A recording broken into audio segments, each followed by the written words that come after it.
What is going on, guys? Welcome to the channel. In today's video, we're going to be working on this 2013 Ford Explorer XLT. A little bit of background about the car. It's got the 3.5 liter engine in it. It's not an EcoBoost, so it's not turbocharged.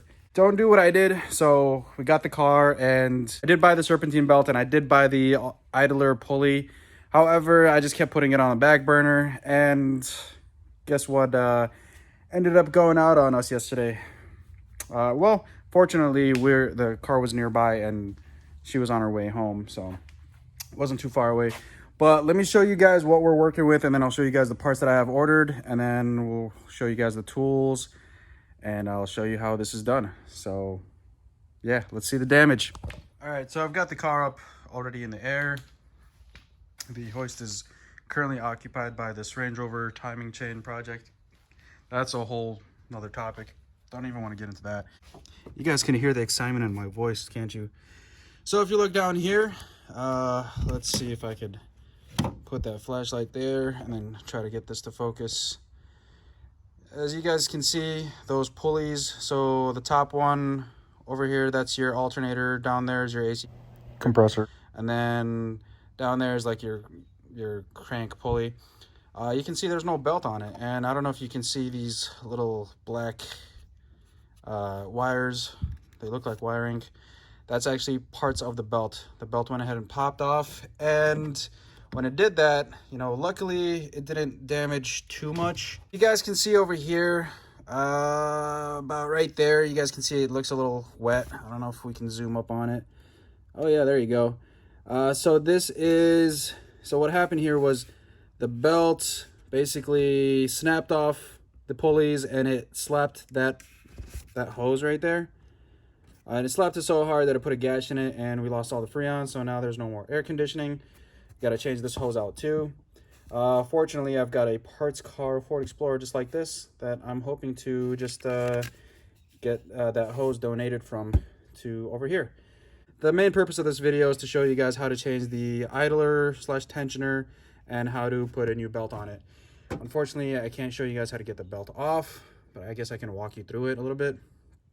Just because the belt's simply not there. Since the belt already broke off, I don't really have a bad example to show you guys of a bad belt and a tensioner. A good indicator of when you need to replace your idler pulley or your tensioner is probably when it's making noises or there's a lot of play in it. So, you know, when you turn on the car and you're looking at your belt drive assembly and you see that the idler pulley is like, you know, shaking around or it's making any kind of clicking sounds, it's probably a good idea to get that changed out. As far as the belt goes, Google search will tell you, you know, 60 to 100,000 miles. But there's also other factors that play, such as, you know, weathering elements and, you know, stuff spills on it like coolant and whatnot. I'm pretty sure that affects the durability of the belt. But good indicator of the belt needing to be replaced is probably put a picture of a bad belt like right here. Right here I've got a new belt, and if you look at the ribs and you go ahead and, you know, kind of do this with it, you'll see that it doesn't have any cracks in it. That's a good sign. That's a good belt right there. Also, another indicator of a bad belt is like stretching. So pretend there's a belt right there, right here, right? And then you can get your finger on the, or like you can get your fingers on the belt, and you go to, you know, grab the belt and, you know, move it back and forth. If there's a lot of play, that means that the belt's kind of stretched out and it's, you know, almost it's time to go. So probably a good indicator for it to get changed. But let me show you guys the parts here. So over here we have the tensioner idler pulley assembly, whatever it's called. Looks like there's only 3 bolts holding it. Let's see. So this is part number 9999419A, and this is Litton's aftermarket. All right. So that's the part that I have for the tensioner pulley. And then as far as the belt goes, got this off of Amazon. This is a Bando Rib Ace, part number 6PK1140. And I'll go ahead and insert links to these in the description as well. So let's go ahead and get this tire off. That's a 21 mil socket. Make sure you put some safety. So we got a jack stand as well as a jack, and then yeah. All right guys, so for the sake of this instructional video, I'm gonna go ahead and pretend that the belt is still on there. So right now we have an invisible belt on the side of that motor. What you're gonna do is you're gonna go ahead and grab yourself a 3/8. With your 3/8, you're gonna go ahead and pop that boy into that little square right there. And I'm gonna go ahead and spin it like this way to release the tension off the belt. And once you release the tension off the belt, you're gonna go ahead and pull that belt off. You can just go ahead and slide the belt off the ribs, so that invisible belt will just, you know, slide off the ribs right there. Then remove those 3 bolts right here. So there's 1, 2, and then there's a third one over there. I don't know if we can zoom up on it. It's kind of in the dark. To get those, it's a 8mm. So let me grab my 8mm socket right here. Where is that? Grab our 8mm, and let's go ahead and get removing those. But to remove those, let's see. I found it kind of easier to get to it from the bottom here. Now, the fender liner, as you guys can see, let's see if I can zoom back out. The fender liner, obviously, part of it's missing, so I didn't have to remove the fender liner. If you do have the fender liner, you're gonna have to remove the fender liner. See the idler pulley, there's that last 8mm bolt. Looks like it might be easier to get to it from here. So we're gonna go ahead and remove this one from this angle.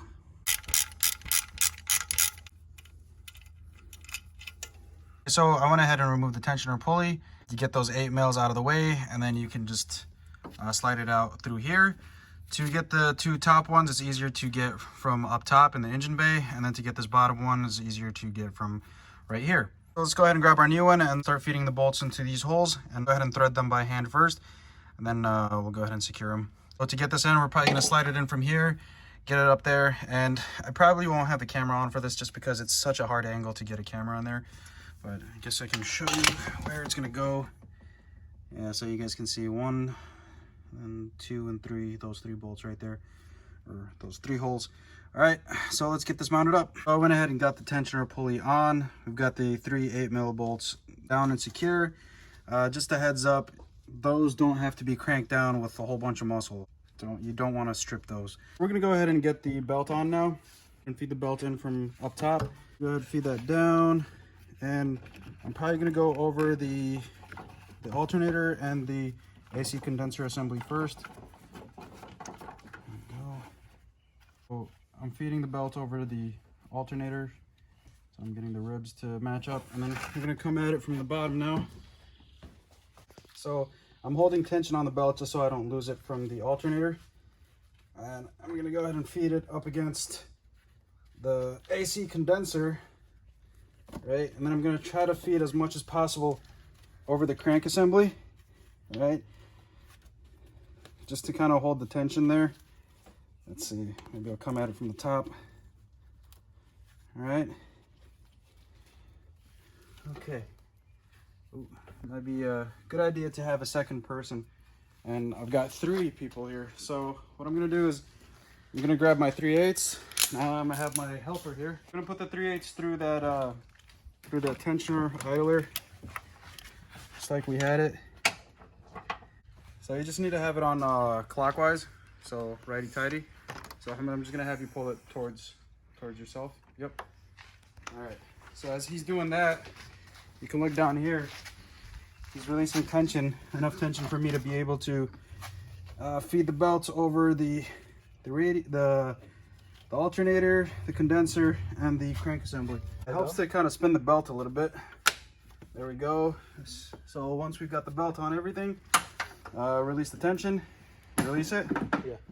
All right, we should be good to go on the pulley and the serpentine belt. Sweating like crazy. I'm telling you, man, it's like a sauna out here.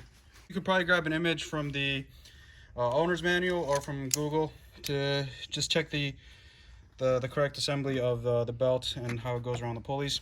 Guys, so that's pretty much how you do the serpentine belt as well as the idler pulley. I was planning to do this AC line, but it's too hot out here. I think I'm gonna wait till later when it cools down. Thank you guys for watching. Hopefully if this video helped you out, go ahead and press that like button. Feel free to subscribe to the channel. It motivates me to do more of this kind of content. If you don't like how I did this, I'm sorry. You could probably press that dislike button, although I don't encourage you to. If you have any questions or comments, go ahead and leave a comment down below. I'm gonna go ahead and leave tools and the parts in the description down below as well. Thank you guys for watching, and we'll see you in the next video.